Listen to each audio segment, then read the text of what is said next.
भला जिसे डॉक्टर बीवी मिल जाए उसे और क्या चाहिए।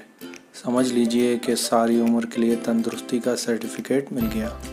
खूब चाको चौबंद रहो, बच्चे भी ग्लेक्सो बेबी जैसे, यहाँ तक के पड़ोस वाले भी हट्टे कट्टे रहें।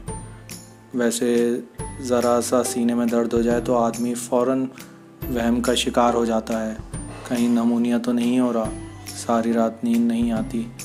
सुबह सुबह किसी डॉक्टर के पास दौड़े दौड़े जाओ, फीस दो।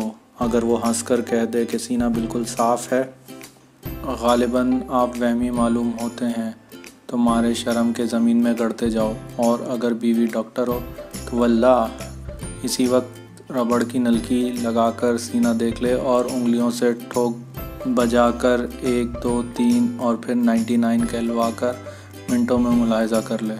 खूब आराम कीजिए, दुनिया भर के बेहतरीन टॉनिक पीजिए, खुराक के बेहतरीन अज्जा हासिल कीजिए, मुकर्ररा वक्त पर खुराक, मुनासिब वक्त पर नींद, हिसाब लगाकर वर्जिश। बस 2-3 महीनों में पूरे पहलवान बन जाइए।